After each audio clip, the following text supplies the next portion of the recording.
We're back. Friday night fireworks for an 11-game MLB Slate DC. This is the time of year where if there's an NFL game, then they put priority on that. So contests mildly disappointing over on our friends DraftKings, our partner site, but still 11 games, still plenty of contests. And of course, it's a nice night because you're going to have some baseball. You got those contests. You've got the NFL Showdown, Chiefs, Chargers in Brazil at 8 o'clock. So it's just another reason to get in and get over to runpuresports.com and use code RPS15 or JBC100K-WIN and get all of those discounts. DC, what's going on?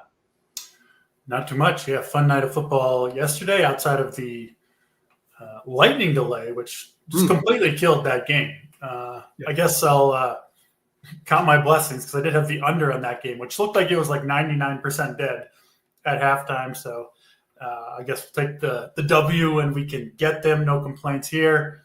And yeah, looking forward to Chiefs, Chargers, of course, the big NFL slate on Sunday. And nice little warm up to NFL here with baseball. A lot of early games, 11 games to talk about, JT. So a lot to get you on this baseball slate, but awesome time of year. Our guy JBC did win another $200K. I don't know if he even notices it in the account, but congrats to JBC. Awesome win there. Good showdown content from the RPS crew, and yeah, let's talk about it on this baseball slate, obviously.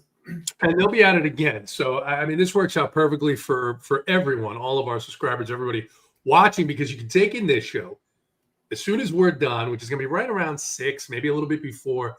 You can go ahead and make your baseball lineups, then tune in at 7 o'clock to Wiley and JBC to hear their thoughts on tonight's showdown slate.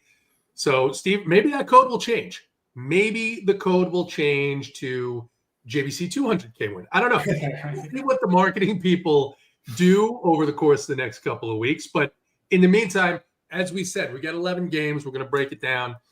As always, any questions, go ahead and drop them into the chat, and we will do our best to get to them. DC, interesting slate here, just in terms of the pitching, of course, as always, especially this time of year, a little bit trickier to navigate with the innings limits coming up. We've got a couple of teams with studs pitching that the teams are just not going anywhere. And so you start to look at what's the realistic leash here, especially for a guy like Pablo Lopez. We'll talk about that. He returns from the IL, but we'll get started with the first game here. It is in Baltimore, the Dodgers, after it seems like the Pirates have had these guys numbered. Last couple of seasons, the Pirates they sweep them. They take 2 out of 3. Maybe just, the Dodgers thinking, let's just play these games and get out of here. But now they go into Baltimore, another team that has underwhelmed, playing a little bit better of late, maybe playing spoilers over the course of the week down in San Diego. But now they're home against the Dodgers. A little pitching change here. Tyler Glasnow expected to start. It's not going to be him. It's going to be Shohei Ohtani. 6,500 for Ohtani, DC. I don't think he's available, though, as a pitcher, so he's not really someone we can consider on this slate. Of course, you can consider him as a hitter in the Dodgers stacks. And then Dean Kramer, an up and down season here, DC. Much, much better at home.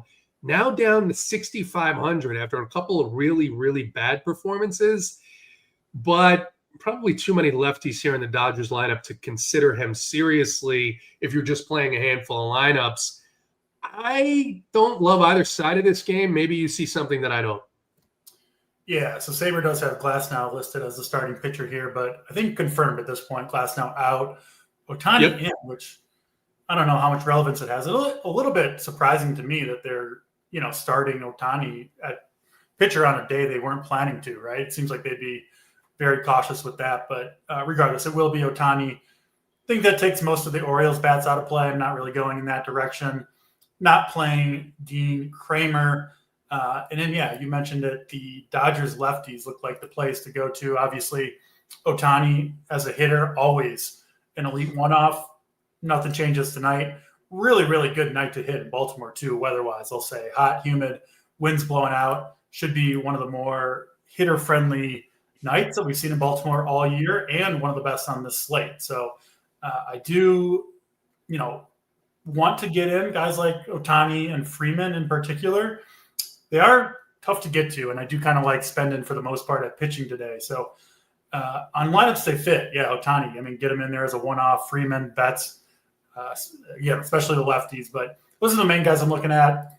Baltimore, it's an X out for me on my 10 lineups on the hitting side against Ohtani. So kind of quick and easy here. Mostly those Dodgers lefties, Ohtani, Freeman at the top of the lineup. Yeah, and the Dodgers, look, they're clearly, I don't want to say they're not focused, right? But they clearly are unmotivated in these games right now. Just they've got essentially a division lead. It's not safe because, you got the Padres a couple of games behind them, but it's probably safe enough. And, they're playing in Baltimore against the Orioles. And for that reason, the way they've been swinging lately, in multi-entry, I am going to leave Dean Kramer in the pool. I'm not going to be over the field or anything, but at 6,500, I think he's a guy that can put up 20 fantasy points in the right conditions on this slate. So he'll stay in the pool. And the reason why is we'll get to some of these cheaper pitchers that a lot of reasons not to love many of them on this slate. P. Lally, thank you for the kind words. Jacob Stubbs. Jacob, he's got like 10 or 12 3K Millie Maker tickets, won in the last couple of weeks. He's been on a little heater himself. So congrats to our friend Jacob Stubbs. Next game, DC in New York, the Blue Jays and the Yankees. Kevin Gausman, 8,700. Cam Schlittler, 8,500. And Schlittler has been pretty good. His last two starts, though, against the Nationals and then against the White Sox. Of course, we know the White Sox have broken a few slates this week and have a ton of power. The Jays are a different animal. He hasn't faced a team like this recently. Don't love this matchup at all for Cam Schlittler. And the Jays at 5% are a team that I'm very interested in on this slate. What are you looking at Yankee Stadium? Yeah, kind of similar thoughts for me, at least on the Blue Jays bat side. Again, I do think Schlittler is a pretty good young pitcher for sure. I think he's, health permitting, can be pretty good for the Yankees going forward. But like you mentioned, the schedule has been pretty favorable to him overall. He's also been hit pretty hard by right-handed bats, which obviously sets up well for this Blue Jays team that you mentioned, JT. I mean, they've been not sure people, I didn't see it coming, back in May or June, but like the Brewers and the Blue Jays, right? Kind of out of nowhere. Just fantastic offensive performances in the second half of the year. I mean, pretty much all this Blue Jay, at least the top half, right? The guys that you kind of want, they've all been swinging a good bat. And we know hitting can be contagious at times. I think it's true for the Brewers and the Blue Jays in particular. And I'm with you, man. I think this Blue Jays team at super low ownership against the rookie pitcher, great night to hit in Yankee Stadium. They make a lot of sense to me. So, yeah, you mentioned, I'll pull up the Blue Jays ownership here on Sabre. Yeah, I mean, they've got Springer getting a little bit of ownership at 10%, but the whole rest of the team projected sub 5% ownership on the Blue Jays. Count me in for the Blue Jays. I'm with you there. I think they've got a lot of upside, some downside for sure. We do think Schlittler's pretty good, but at those ownerships and, not prohibitive price points either. Springer 5K, rest of these guys, that top five, I think is what you really want. I'd throw Kirk in there as well at 3,700 at the catcher spot. Reasonable price point. So in on the Blue Jays for sure, not playing any Schlittler. And then the other side of this game, I think is interesting. One of those spots, you don't often get a spot like this on an 11-game slate where I think both sides are viable. We see the Yankees bats against Gausman going to be really low owned as well, right? So get some ownership. Everybody else, again, sub 5%. And Gausman, again, I kind of like him tonight at really low ownership. Sabres got him projected at just 4% owned at 8,700. He's pitched pretty well, can miss bats. There are strikeouts for sure in this Yankees lineup, but obviously also a ton of power. Great home run park, of course, in Yankee Stadium. And Gausman gives up both power and speed. So I think the Yankees, kind of like the Blue Jays, a lot of upside. Wouldn't be surprised to see Gausman pitch well either, though. And then, we don't often mention, or at least I don't, BVP on the show, but Aaron Judge does have 6 career home runs off Gausman. He sees the ball well from him for sure. So maybe a little bit of a bump to Judge. But yeah, I'm mostly looking at bats in this game. And yeah, I'm on board with the Blue Jays for sure. We don't mention BVP on Friday, but it's been a constant on Game Log Mondays, which ended this past Monday on Labor Day. So you can see that. Christian Lyon, thank you very much. I appreciate that. It's very kind of you. I'm apparently not glowing today, JT. A little hurtful from Christian. I think you look great. You look fine. But I got something special tonight, according to Christian Lyon. So the people have spoken, all right. Benair, he'd rather do unspeakable things than play the Blue Jays. Benair's been playing a little wild, man. You see his what he's dropping in the Discord about, playing a couple of hundred lineups and locking 4 guys, locking the cheapest pitchers on the slate. I never know when Benair is telling the truth. To be fair, though, he's been actually screenshotting these ridiculously egregious plays, and every now and then they work out. Every now and then you lock in, a $5,500 starter for the Angels, and he puts up 16. I mean, can't fault it. It's a different way to play. It's not the way that I like to play DC, but sometimes it works for him. So glad he's here with us. And of course, he's not going to play anybody against his Yankees. But the Giants, I guess, are back on Sunday. So a season of misery ahead for Benair. All right, let's move on to the next game. Raining in Miami, DC, but it doesn't matter because they have a lovely dome there that nobody really ever sees.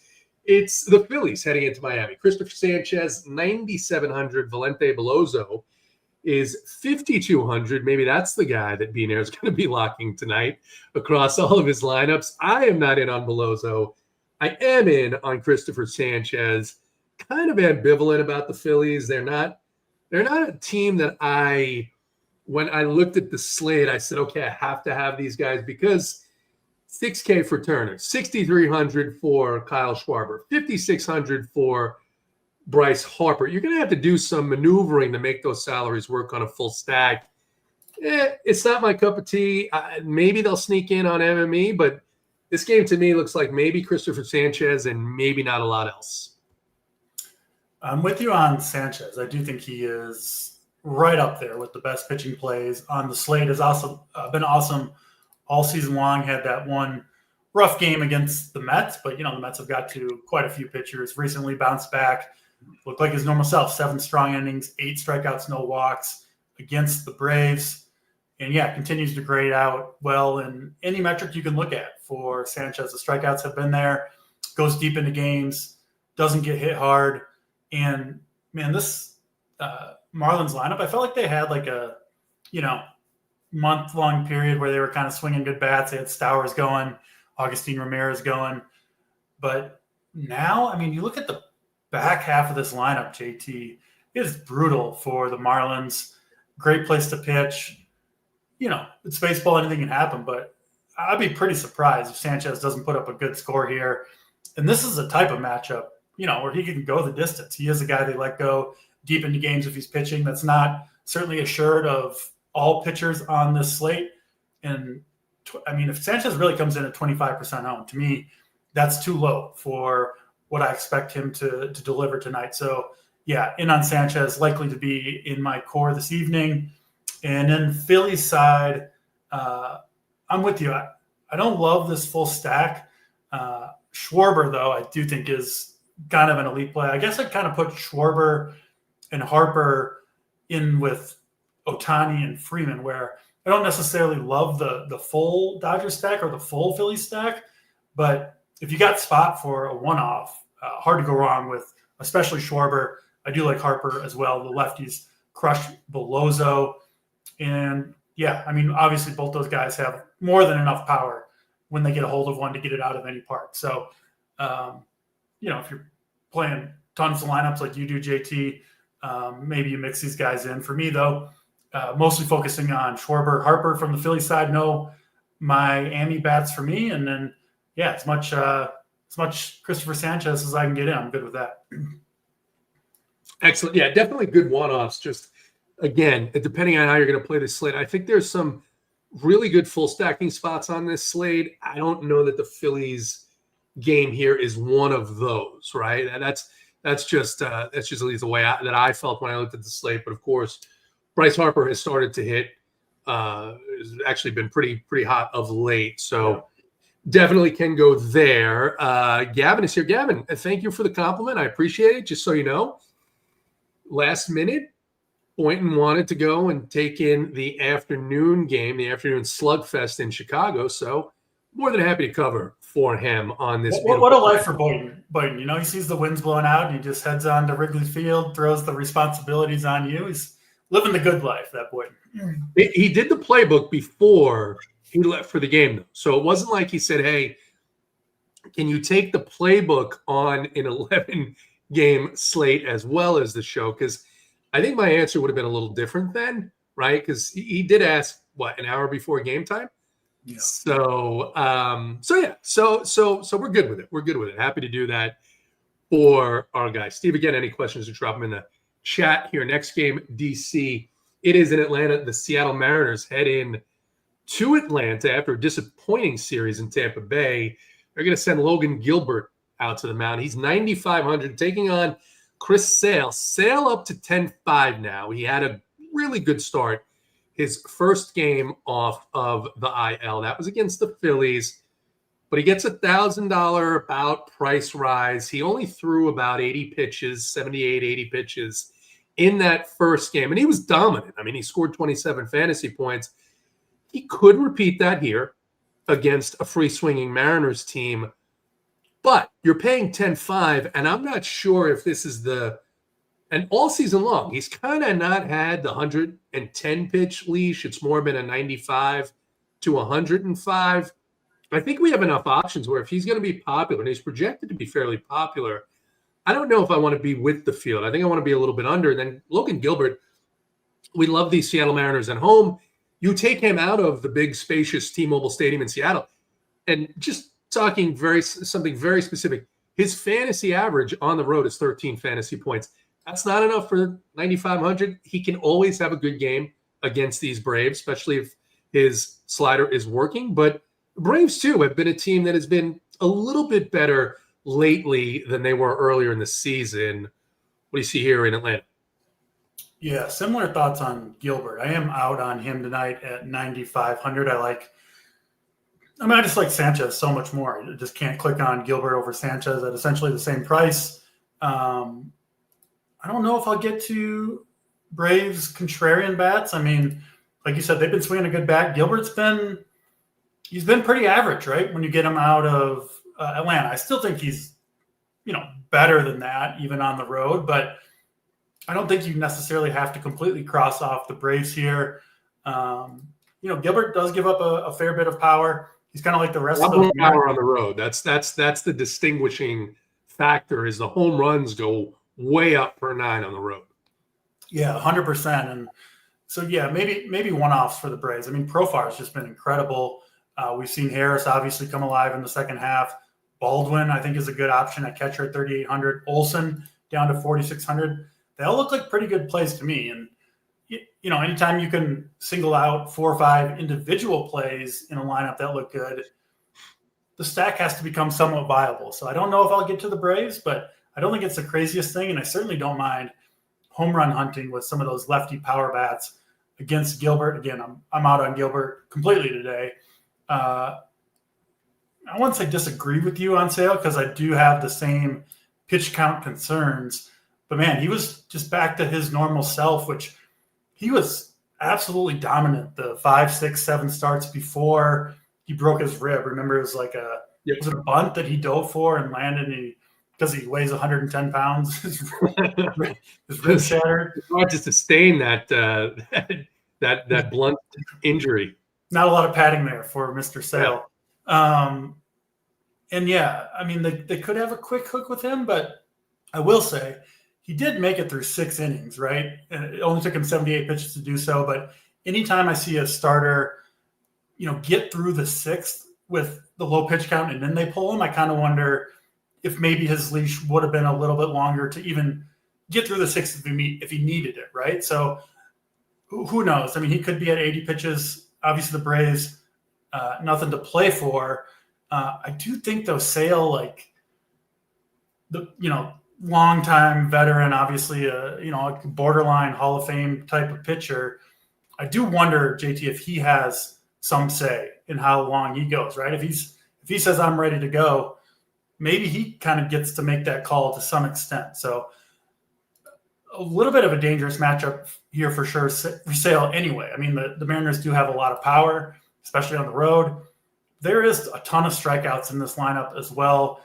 In Sale, I mean, I think he's pitch for pitch right there with any other pitcher in baseball. So I do still like him at 10.5K. Again, you're paying for it. Some question marks with the pitch count, obviously, but I think his upside is as high as anybody. So I will certainly mix in Sale. If I have to choose, I do prefer Sanchez, even just straight up over Sale. But I have no problem pairing the two, Sale and Sanchez, and definitely in consideration for me on my main lineup. Yeah, look, he still got to 27 fantasy points with the 82 pitches. He definitely has sway within the organization because he was very clear. I am pitching again this season. I don't care what's going on with the record. I'm going to come back. I'm going to do my job. I'm going to be with my teammates. And so good to see this day and age, by the way, a pitcher, getting back out there with nothing to play for. Absolutely. Absolutely. All right. And the more we talked about it, I'm looking up and down this lineup for the Braves. They're cheap. Gilbert gives up a lot of home runs on the road. Mariners on a long road trip here. Ozzie Albies is starting to hit. Ha-Seong King, for the first time in eons, the Braves have a shortstop batting higher than ninth. Yeah. And it's an interesting contrarian spot. I'll just say that. I'm not going to leave them out of MME in the main lineups. Don't know that I'll get to more than maybe a player or two. Yeah. Move on to the next team. It is down in Tampa Bay. The Cleveland Guardians still down there. Gavin Williams, 7,600. The Rays, they haven't really done this season until now. They are now starting with the openers, which means that neither Griffin Jax nor Ian Seymour are playable, in my opinion, on this slate. DC Seymour expected to come in, but that doesn't always happen for the Rays when they say that someone is going to pitch in bulk. Who knows what's going to happen? Definitely not playing Ian Seymour at 7,800 as a bulk reliever on an 11-game slate. And offensively, Gavin Williams not been great on the road. I guess I don't mind some shares of this Rays team. Guardians have been really, really disappointing all season long. What are your thoughts? Yeah, I'll disagree a little bit on Seymour. I mean, he's just been so good. I mean, look at the last two starts, just dominant.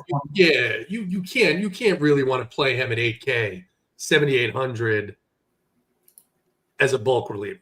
You certainly don't need to. I think plenty of pitching options on the slate. We talked about Sanchez, Sale. There's Gausman, I like some. So, yeah, I totally get it going away from Seymour, but I do think it will just be one inning from Griffin Jax. He's been a one-inning pitcher his entire career. And I don't even know if he's gone more than one inning. I don't think he's gone more than one inning this entire season. So it's going to be one inning from Griffin Jax. And given how good Seymour's been, JT, I would be very, very, very surprised if he was not in the second inning. Now, no guarantee, unlike the rest of these pitchers. So I do get it from that perspective. And we don't know how many innings he's going to go. But the matchup against the Guardians is obviously so good. And I did dig into Seymour. I'm kind of a believer in him. I was before his last start too. And that was, a dream matchup against the Nationals. I think he was pretty chalky on that day. Certainly came through. I definitely understood the trepidation there. And I do get it here too. But I do have more interest in Seymour than you do. He'll make one of my 5 DraftKings lineups, I think, is what I'm leaning with Seymour. Not going crazy with it. Matchup's good. I believe in the pitcher. I do think there's a very, very high probability he's in the second inning. And, yeah, kind of all lines up. So I'm in on some Seymour here. I guess more the point of this is the Rays are signaling that he's up against some type of innings cap that they have, and we don't know what that innings cap is, right? So they want him to obviously get this experience at the big league level. But if they're willing to start the game with somebody else, I think you're capped at 5 innings. Yeah. I think you're absolutely capped at 5 innings, which means at 8K on a huge slate with a lot of other pitching options that I like, he's out of my pool. So he has been good. The strikeout rate looks like it's going to translate from the minor leagues, which is something that I was concerned about just because of the type of pitcher he is. Yeah. He's not a Sale type lefty, right? He's a little bit more of a, I don't want to insult him and say Nestor Cortez, but you know what I'm saying. He's not the overpowering type lefty. So 100%. Yep. We'll move on. Next game in Kansas City, Pablo Lopez, 9,300 for the Twins against Michael Wacha. Wacha all the way down to 6,900. And DC, I like Michael Wacha here. This Twins team, we played them a couple of times this week. They seem to have a ton of swing and miss. Now they go on the road. Lopez, for me, is completely off the board here against a Royals team that really doesn't strike out. 9,300, his first start back off the IL. He got up to 82 pitches in his last rehab start, but I'm just not going to go there on this slate. I don't think there's a reason to. But Wacha is intriguing to me because when he gets to this price range, he's a guy that they'll let go. A couple of starts ago, he went to 110 pitches. I don't know that there's another pitcher on this slate that has that kind of possibility for under 7K. Not really interested in either of these offenses in Kansas City. It's pretty cool with a little bit of a sideways wind. What are your thoughts? Yeah, pretty much agree with you on this game. I'm out on the hitters here. No interest in Lopez at 9,300. It, could work out, but low strikeout team in the Royals. Twins, another team with nothing to play for. I'd be pretty surprised if they push Lopez beyond 80, 85 pitches, probably 5 innings for Lopez. Hard to get strikeouts. We don't know exactly what he's going to look like. Wasn't that great before going on the IL anyway. Yeah, to me, just, again, Sanchez, way, way better play. I like Gausman more than Lopez. Field, definitely not going to Lopez. We see the Sabre ownership under 1%. So, if you want to play him for that reason, I guess so. I'm not going to do it myself. And then, Wacha. Right. What's that? I think the field is right. Yeah, so do I.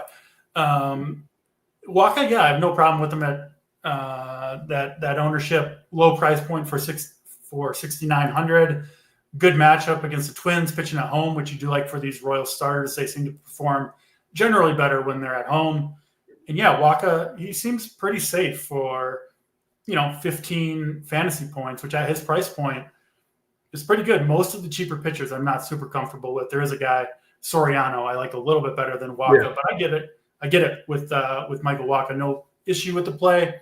Again, don't know if I'll necessarily get there on limited teams, but think he's a completely viable play for sure. Absolutely. All right. We'll move on. Next game is in Texas. The Astros go in to Arlington, take on the Rangers. Colton Gordon is going to start this game. He's 6,300. It was going to be Hunter Brown, or at least it looked like that was who would likely start, but it's not. It's going to be Colton Gordon. He's going to face Merrill Kelly, or the Astros are going to face Merrill Kelly at 8K. Kelly, an up and down season, but he does have that ceiling upside, and his problems, DC, for the most part, are against left-handed batters. Now, you look at the Astros, and they're starting to get a little bit more even than they were even last week with Yordan Alvarez back, Jesus Sanchez in there. Not really all that concerned about Caratini or Trammell. I'm maybe somewhat interested in Kelly. I don't believe that I'm going to play any Colton Gordon here on this slate. And the offenses don't stand out to me. So maybe Texas, just because they've been hitting the ball a little bit better. But doesn't seem like a spot where I'm going to be having a lot of exposure. What are your thoughts on this game in Texas? Yeah, agree for the most part. Again, no interest in Colton Gordon. I do think he starting brings into play some of the right-handed power for Texas. Langford, I think, is a really good play at 4,500. He's been swinging it good. Hits really well against left-handed pitching. And Gordon, another one of those guys that he looks like he's kind of a soft tossing lefty, throws a lot of fastballs. I do think right-handers will continue to have a lot of success against him. So I don't hate Texas, but you don't love this park. And I'd just be kind of surprised if they put up a huge number, a slate-breaking type number. But Langford, I think, looks fine. I don't mind Freeman, Higashioka, Berger. These guys are all cheap. And I think Gordon's going to continue to give up a lot of power to right-handed bats. So moderately interested in Texas, mostly the heart of the order, 3, 4, 5, 6 is kind of what I'm mostly looking at with those Texas Rangers bats.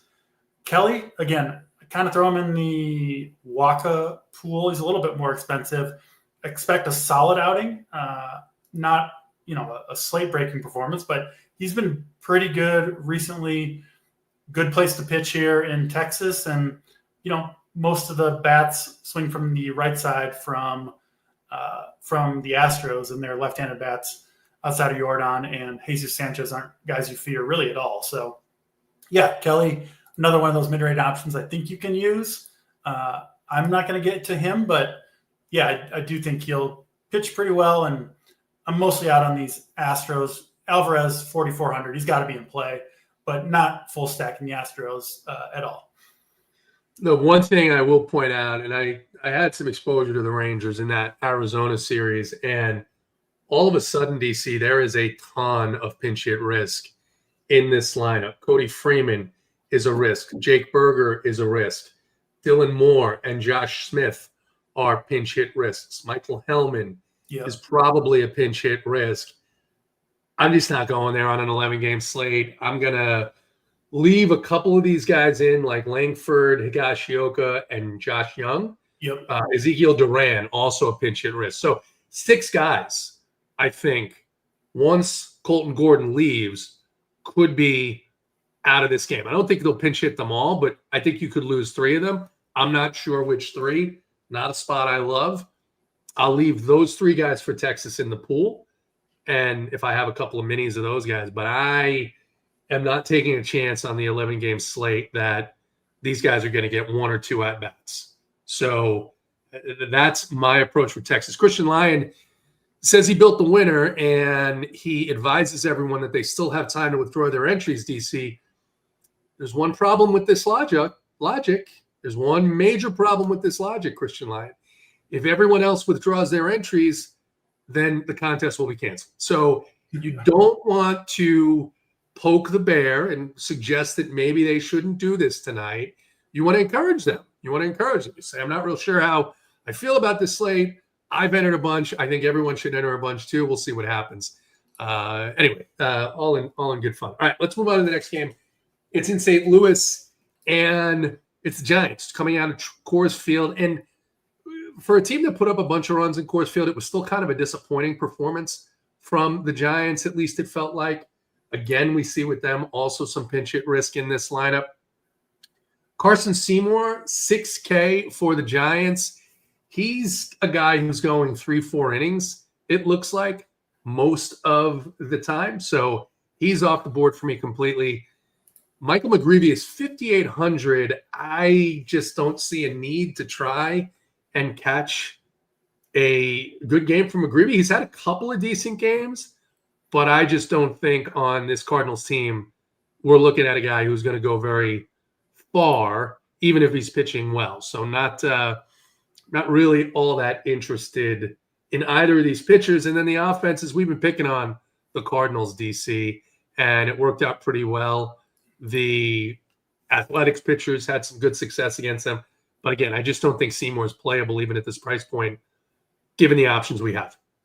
Yeah, Seymour completely off the table. So the other Seymour I'm willing to play. This Seymour, no thank you.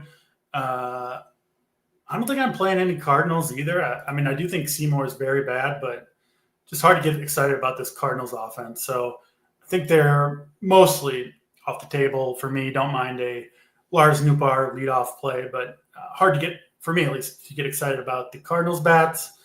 And then McGreevy, he is the cheapest pitcher that I'm willing to use, down at 5,800. He has made it, JT, 6 innings in 6 straight starts. So Cardinals kind of old school, right? They try to get innings out of their starting pitching. 6 innings, 6 straight starts, 90-plus pitches in each of the last 2.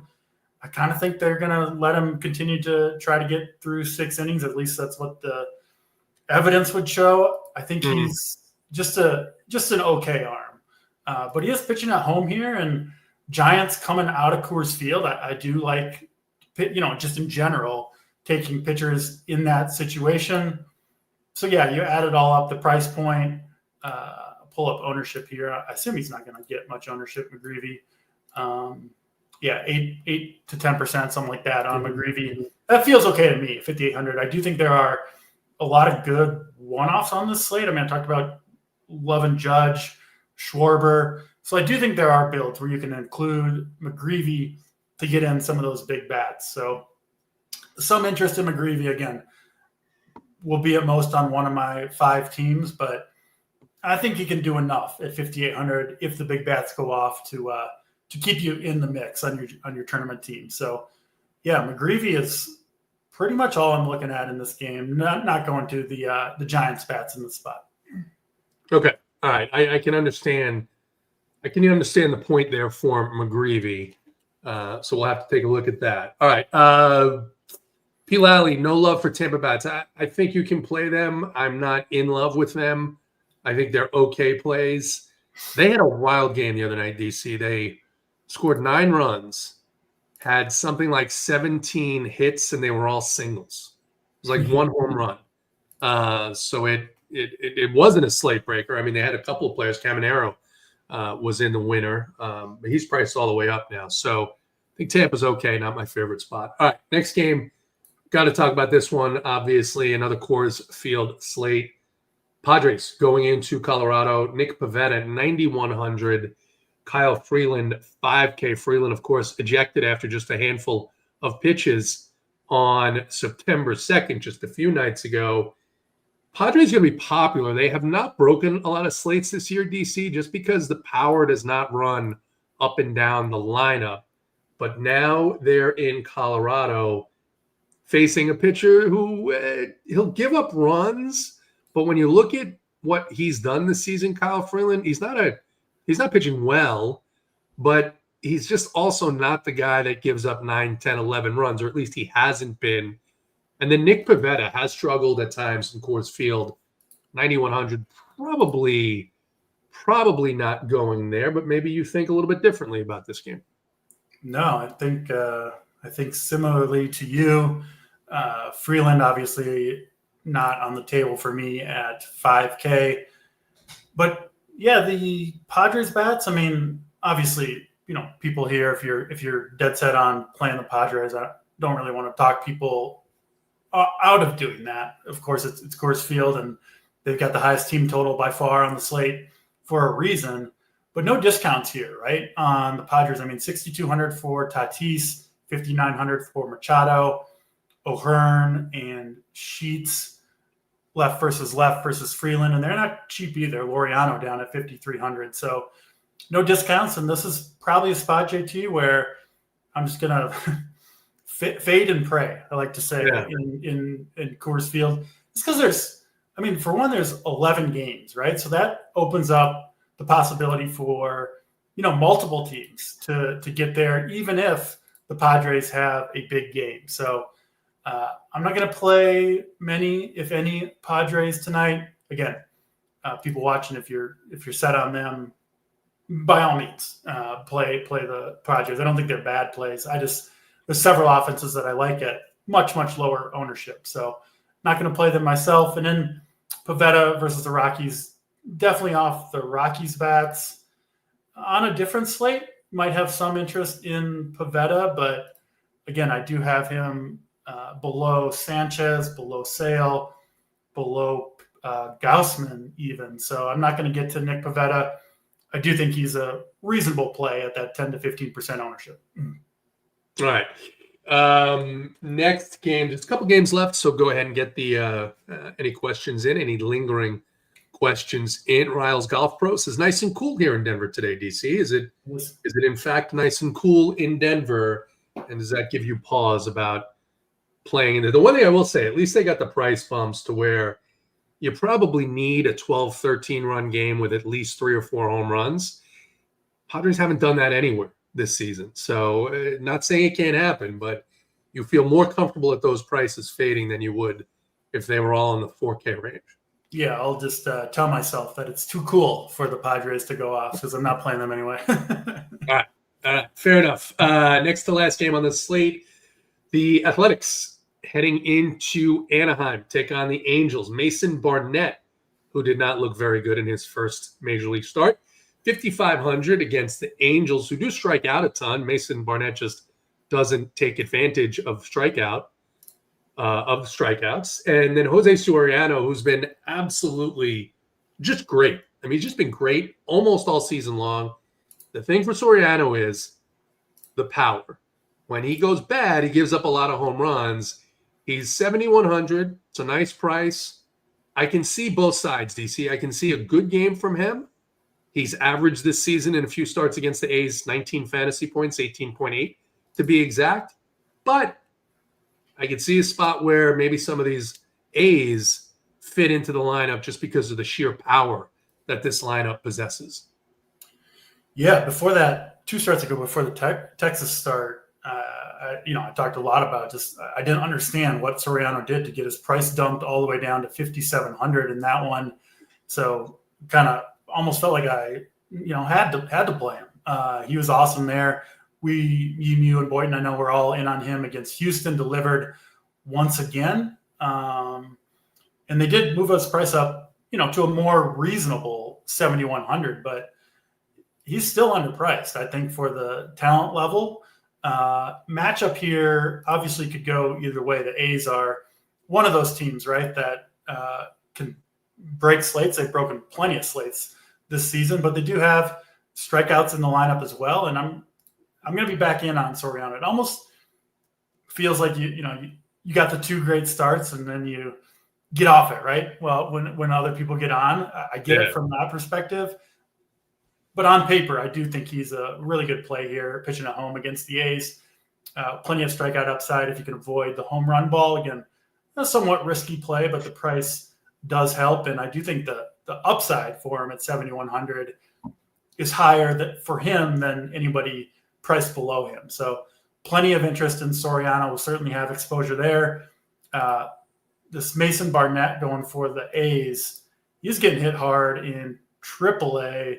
And gets hit hard by right-handed bats too, which is obviously good for this Angels team that has shown some power. I mean, Nando's had a great season. We've seen Adele. I mean, he's just absolutely crushing it, finally living up to his considerable talent. Trout, of course, has been disappointing, but at 4K, I think he's a good play. Ward at 4,200 is a good play, I think. So I actually like this Angels team quite a bit. Nice place to hit in Angels Stadium, pretty good home run park. Reasonable prices, right? All in the low 4K range are these Angels at the top of the lineup. Bad bullpen behind him for the A's as well. And yeah, the Angels just have a ton of power up top against a pitcher who I think is really, really bad. So I got to like the Angels here. We'll certainly be in on them. One of my favorite stacks on the slate. And Oswaldo Peraza has hit a couple of home runs. Oswald Peraza has hit a couple of home runs over last week too. 2,100 for this guy who's projected to be down in the order. If you need to save a little salary, a little bit of a late night mini hammer there with Adele and Peraza, maybe some of this Athletics power. Last game on the slate DC is in Arizona. Red Sox heading into Arizona. Peyton Tolley looked really good in his first start, 8,300. He takes on the Diamondbacks and Eduardo Rodriguez. Rodriguez, 6,300. He is coming off a decent showing against the Dodgers, but this is a pitcher I don't care about the price, the way that he has looked this season. He usually gives up a lot of hard contact. He gives up a lot of home runs. I have some interest in these reasonably priced Boston Red Sox in Arizona. What are your thoughts on this last game of the slate? Yeah, so Tolley did get up to 84 pitches, which surprised me a little bit in his last start, and did pitch well. 8 strikeouts over 5 1/3 innings. That was against the Pirates, of course, so one of the better matchups that any pitcher can have. Not really buying it with Tolley quite yet. Matchup's fine, of course, against Arizona, but I'm going to pass on him at 8,300. Other side of it, I do agree. These Red Sox bats, I think, make a lot of sense against Eduardo Rodriguez, who I do 100% agree with you, JT. Not very good. More of a pitcher I want to pick on in general than play. At the price point, though, 6,300, no Roman Anthony for the Red Sox. There is a lot of swing and miss, especially against left-handed bats in this Red Sox lineup for Eduardo Rodriguez. So somewhat reluctantly, he's kind of at least in consideration for me. I mean, he has had quite a few good games. 2 of the last 4, he's been 20-plus fantasy points. Feels like a matchup where he could potentially get the strikeouts that, aren't often there for him. So I kind of throw him. I don't think he's as safe as McGreevy, but I do think the upside, which is weird to say for Eduardo Rodriguez, is higher. So I probably will have a share of Rodriguez. Again, I wouldn't be at all surprised if that doesn't go well. So not banging the drum for Rodriguez. Definitely like Soriano better, but I do think he's an okay play at 6,300. The problem that I have with Erod is I think the good starts are mostly luck. They're batted ball luck. He over the last 6 weeks, the numbers, only Barnett's numbers, underlying metrics are worse than Eduardo Rodriguez's. However, you never know in the game what's going to happen. He may give up a bunch of hard contact, but hit right at people. So 6,300 is certainly, if there was a price that I'd be willing to play him, it would be in that range at home. So, all right. That's all 11 games. Do we want to do a little bit of a pick 6 here? See if we could find 6 plays for the people. Let's go over our favorite plays, pitcher. And then, we'll do pick 6. We got the promo video as well. But for me, spending up Sale Sanchez, I think makes a lot of sense. I'll definitely have lineups built like that. And then the Gausman, I think, is a good contrarian option. And then I really like Soriano he's definitely my favorite cheap option at 7,100. So the studs, Sale, Sanchez, Gausman, Soriano, those 4 will make up the majority of my pitcher pool. JT, where are you looking at pitcher? I'm with you on Sale and Sanchez. I think they make the most sense at the upper ranges. I'm going to go a little bit differently. I'm definitely going to have some Soriano. My concern is the consistency has been the one thing that has eluded him this season. He's had these big ceiling games, and he can run a couple of those together, and then he'll just have a complete disaster of a game. And so that's why I'm not going to be way over on him. I'll have him even. I'll even have him maybe a little bit more than the field. But I will have the A's as well in my pool. The guy I'm going to go with more than others is Michael Wacha. And it's the matchup, it's the price, and it's sort of the reverse thought process of Jose Soriano, who's been so good. Wacha's been kind of mediocre his last couple of starts, hasn't broken 10 fantasy points. Now the price drops. I'm going to buy that stock and hope it rebounds here against a Twins team that has shown a lot of swing and miss to go along with their power, but this is not a park that is all that generous for power hitters in Kansas City. So that's my favorite cheaper option. I mean, there's just, it's a weird slate because there's a lot of pitchers that I'm just not playing, right? Like there are some slates where if I'm doing 200, 300, 400 lineups, I'll have, 3 or 4 pitchers that I just am not touching. Here on this slate with, in theory, 22 options, I think 4 or 5 of them right away you could just cross off, and then another 5 to 7 just because of pitch counts or limits or the opposition are just places I'm not going. So that leaves me with 7 or 8 pitchers on this slate, I think, that I'm going to go with. Shoot us your favorite contrarian offense. I think you kind of helped talk me onto the Braves against Logan Gilbert. Again, I'll pull up their hitter ownership here. I assume it'll be very, very low. Pretty low. I got to get off the Angels. Yeah, Braves 5% or below essentially across the board. Could see Gilbert giving up some power here. So obviously a very contrarian play, but yeah, I think there's some upside there. So I'll get a Brave stack in there for sure. I'm going to have a lot of the Blue Jays this evening, looking like 4% for the Blue Jays. And on at least one lineup in the main lineups, DC, I'm going to pair them with one side of the Angels or the A's. Not sure which way I'm going to go, but I never like having those full stacks, a lot of them late, just because those parks, the games seem to die out more often than not. And it certainly is a little cooler throughout the U.S. So, but I want a couple, if I'm playing a couple of those guys on the Angels, they're going to be the sheer power guys, right? You mentioned Neto, Odell, Peraza, probably not in those main lineups, but on the other side, certainly for the A's, play some of those guys, especially now with Jacob Wilson back. It's a lineup that just has power up and down. All right, so do we want to try the pick six? We got a couple. Yeah, of I'll throw in this bag builder promo, which is an awesome promo from DK, by the way. Totally free entry and good chance to win some money. So we'll do the video. It's just 30 seconds, and then we'll go ahead and do the pick six afterwards. So here's the video. Introducing Bag Builder by DraftKings Pick 6. Everyone gets one free 6-pick entry. Hit all 6 picks and split the bag with other winners. Bag Builder starts at $1 million and begins growing once 50,000 entries are locked in. For every 5,000 entries, $50,000 gets added to the bag. The bigger the crowd, the bigger the bag. Watch the bag grow in real time on the app and ride the upside with Pick 6. All right, and then I will pull up the actual pick six here. There we have it. Where do we want to start, JT? What are we both looking at tonight? Let's start looking at high-end pitchers and what we can find there. We both love Sanchez, so let's pull him up. 4.5 strikeouts. That seems like a It seems almost too easy. DC makes me nervous.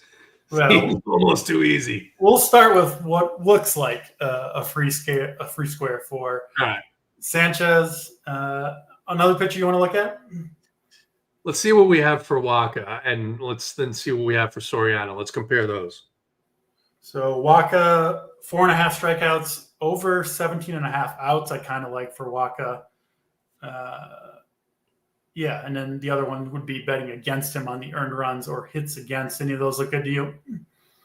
Let's see what Soriano's say. Let's see if we find a difference here in these. I like Waka, and I like the outs in particular, but yeah, Soriano. So you can do 5.5 or 4.5 strikeouts, and then it would be betting against him on the earned runs or hits. Either of those look good. What was Waka's hits allowed? Same, right? 4.5. Yeah. They're all 0.7 for Soriano, which is fine. Like I said, I feel two ways of Soriano. I'm just not sure. I feel like Waka might be safer. Yeah, let's get a Waka. What about the 17.5 outs for Waka? Yeah, let's do it. Yeah. We'll throw Waka in there. He can get through 6 against the Minnesota Twins. I'm going to go with a home run call here. I'm going to go with Mr. Kyle Schwarber, multiplier.